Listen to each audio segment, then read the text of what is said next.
Welcome to another episode of 9to5Mac Weekly, where I must congratulate myself because the last episode was quite possibly my first video ever to not have an MKBHD comparison comment, which is huge. It took me a very long time to get to this point. I am your host, Miles Somerville, and let's jump right into the news. We've heard plenty of rumors about this particular topic over the past couple of years, but it looks like things are finally starting to heat up. A new analyst note from our guy Ming-Ching Kuo states that Apple might be looking to release its first ARM-based Mac as soon as 2021. Kuo says that since the coronavirus outbreak, Apple's been a lot more aggressive with funding research on developing its ARM-based CPUs. They're supposed to be 5nm chips that are going to be pretty important for all of Apple's lineup. Apparently the new 2020 iPhones and the rumored mini LED iPad are expected to be rocking this chip too. And if this prediction is true, Apple should be rolling out developer kits pretty soon. How soon, we don't know exactly, but likely within the next 8 to 12 months. So when thinking about and seeing how the iPad Pros, how well they run on their custom CPUs, I think Apple should be fine without Intel CPUs in the future as far as running it on Mac hardware. As long as the software situation stays the same, things are going to be good. Because the last thing that Apple needs is a Surface RT situation. That would be bad. Speaking of that mini LED iPad, it looks like it might go into production pretty soon. A new report from UDN says that Innolux has finally gotten an approved sample by Apple for mini LED iPad Pro, which we should see before the end of the year. Apparently Innolux has never won an Apple order before, so congrats guys, I'm sure that must be a pretty cool feeling. Mini LED technology takes up less space than Apple's current backlighting tech using the iPad, so we should expect this new iPad Pro to be even thinner and lighter, which I'm not really sure we need because the iPad Pro is already pretty thin and light, but hopefully they could take advantage of that extra space to throw in an even bigger battery or maybe some new co-processors to make the tablet more powerful. Overall, I'm definitely looking forward to it. We've heard plenty of rumors about the new iPhone 12 models and how they're supposed to have 5G capability. Well, after a bunch of scrapping with Qualcomm, it looks like Apple's supposedly going to develop their own because Qualcomm's 5G antenna apparently won't work. Although Fast Company also states that Apple might fall back on Qualcomm's antenna if developing their own doesn't pan out. Some of you might remember the last time Apple had antenna issues. That was definitely not a great time for the company. Overall, I really don't think we need 5G in the iPhone. I personally don't think it's there yet, and I feel like all of these complications Apple's having is simply not worth putting a technology in a phone that not everyone's going to be able to take advantage of from jump. I would be perfectly fine with them skipping 5G for this year just to keep costs lower and to have more units available for people to buy. That's my take, but we'll see what happens.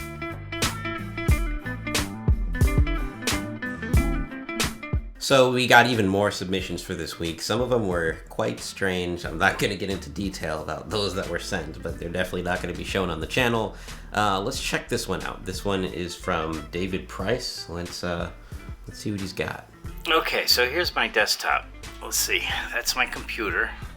That's a Apple LED cinema display. It's not the Thunderbolt variety. And it's connected to my 13-inch MacBook Pro, which is sitting in a rack there. I think that's a Rain Design rack. I don't know. The MacBook Pro is on one of these swivel jobs, which is also, that's Rain Design. Then I have my cable modem, and in back of that is a Seagate drive. And then next to the Seagate drive is my dock. That's a CalDigit. And let's see, what else do I have? I guess I have some camera stuff. This is where I set my iPhone.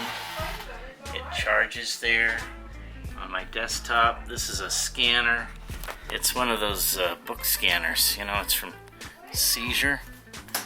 Come on. Let's go. There we go. So, and this is my phone. Well, that was my phone. This is a lamp, and I use a trackpad, and I use a space gray trackpad, and I use a space gray keyboard. This is a slide scanner. It's for 35mm slides. It's a Nikon scanner. And in back of there is a OWC 4-bay drive cabinet, and I think that's everything on my desktop. And over here I have a drive dock from OWC. I use this Thunderbolt 2 connector. This is my ScanSnap scanner, which is very handy. And then I have a copier. It's a Brother copier printer. And underneath here I have a few drives that I use for backup. And those are all in cases.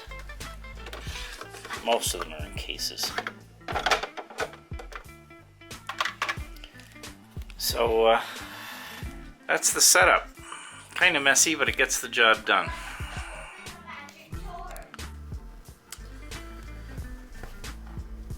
Okay, so I think the devices you had were pretty cool stuff. I really love the addition of the space gray keyboard and the space gray Magic Trackpad. One thing I would suggest personally, I think all of your devices are pretty cool. I wouldn't suggest any upgrades on that front. Maybe just making the desk a little bit more clean. Like there's a few papers on the desk. If you might just want to take those off, I think that would make the setup a lot more clean. But it's all about what works for you. You know, it's all about what makes your life and your workflow the most efficient. And if that's it, then awesome setup. Thanks for submitting. Information Today has got a scoop on what we can expect from the next generation iPad Pro Smart Keyboard. Rumor on the street, according to these reports, is that Apple's supposed to be releasing a new version of the iPad Pro keyboard with a built-in trackpad. Apparently, it'll more or less have the same look and feel as the first-gen version, generally speaking, and we should expect to see it later this year. I find it really interesting that Apple is gung-ho on making the iPad Pro a true laptop replacement. But especially with this news of an ARM-based Mac on the horizon, I wonder how Apple's going to handle these seemingly conflicting product lines. Because like even now, you could spec out an iPad Pro 12.9 that costs more than a MacBook Air, and in some cases a MacBook Pro. I mean, I just kind of wonder what the whole deal is with that. Something's going to have to get cheaper, because why would you want to pay $1,100 for an iPad Pro versus $1,100 for a MacBook Air? Now, yes, the iPad Pro gives you far more flexibility as a tablet, but I mean, the operating system capabilities and functionality from macOS to iOS is like, you know, it's night and day. So I kind of wonder how Apple's going to handle the iPad Pro going forward, especially if the MacBooks and Mac devices are seemingly going to get cheaper because of the ARM implementation. We'll see. This is definitely the strangest news I think we've gotten all week. A new proposal from the European Union would make Apple change the design of their future iPhones to have removable batteries? This report is still unconfirmed at the moment, but it was leaked by a Dutch publication claiming to have seen some paperwork suggesting the change. And this change would apply to all manufacturers selling smartphones within their 27 countries. And I guess the whole point of this is to go all LGV20 and swap out your battery when it gets low. So I guess charging cases aren't a thing, right? I guess portable chargers aren't a thing, right? I guess wireless chargers, fast chargers, car chargers, those don't exist, right? I think this is really, really silly. Like, we've done all this work to eliminate the need of having removable and swappable batteries. Why do we need to go back? I think the last thing we need is people running around with exposed smartphone batteries and swapping them out all the time. You know, I really hope this rumor isn't true, because that would just be, I mean, come on. If you're a hardcore Steve Jobs / Apple admirer, then you might really like this. Our auction is holding an auction for old Apple stuff. This includes items like the original 83 Macintosh, hats, mugs, and a bunch of other signed goodies from the old Apple era. The auction starts from the 5th to the 12th, so if you're interested, check the links down in the description below. I will not be partaking personally. All of this stuff is super expensive, but good luck to anyone who is. So that is pretty much going to be the end of this episode. I don't think there's going to be a new episode next week. I've got a bunch of other video projects going on. But if you enjoyed this one, make sure to give it a thumbs up and subscribe for all of our future content going forward. Hit that notification bell icon so you're notified when a new video drops. All that good stuff. Thanks for watching, and I'll talk to you guys in the next one.